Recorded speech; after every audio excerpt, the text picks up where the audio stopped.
makusudi ya uso Bwana na kwa ajili ya wewe na mimi tuweze kupona.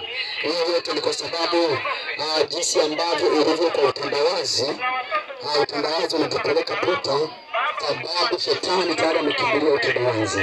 Bwana Yesu asifiwe sana. Bwana Yesu asifiwe sana. Sasa wamezungumza baadhi ya vipengele. Wamesema habari ya kujistiri, habari ya kuua. Bwana Yesu asifiwe sana. Mimi nataka nikuletee injili ya leo. Nataka nikufundishe habari ya vitu vya thamani au mapambo yote ambayo unaweza kuyatumia.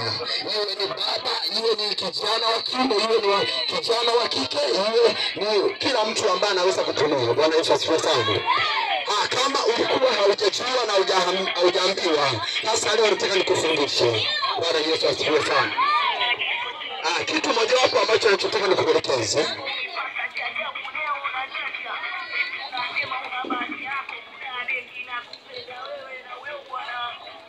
Bwana Yesu asifiwe.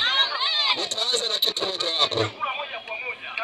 Nitakuelekeza habari za matendo ya Jezebeli ya kujipamba. Bwana Yesu asifiwe sana.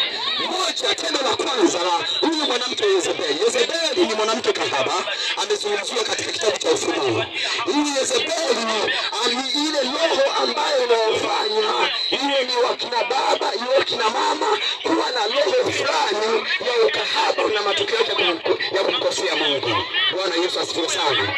Namba moja, matendo mojawapo ya Jezebeli huyu mama. Huyu mama ni malkia wa kuzimu ambao wanawafanya wakina mama hata kama wakienda kanisani lakini hawawezi kubadilika. Hata vijana wa kiume wakienda kanisani hawawezi kubadilika. Kila siku nasikia neno lakini huwezi kubadilika. Kila siku mchungaji wako anakufundisha habari za kubarikiwa lakini sio kupona roho yako.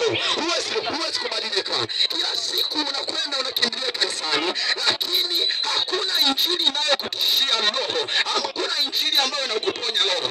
Utasema kwamba sisi ni utaratibu wetu wa dini. Ni sawa, lakini kumbuka kwamba Biblia haiangalii. Biblia ndio kiongozi mkubwa.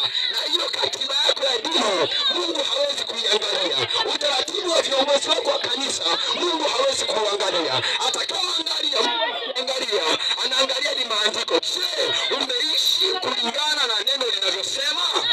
Bwana Yesu asifiwe sana. Bwana Yesu asifiwe sana. Sasa haya matendo ya huyu mama Jezebeli na wengine naona kuna roho ambazo ziko ndani mwao. Sasa hivi unavyotembea hata huwezi kuuliza, kuna watu wamevaa hizo roho na wanatembea nazo. Bwana Yesu atusaidie sana. Moja, matendo mojawapo ni kujikirimu, kubadili muonekano wako. Kujikirimu.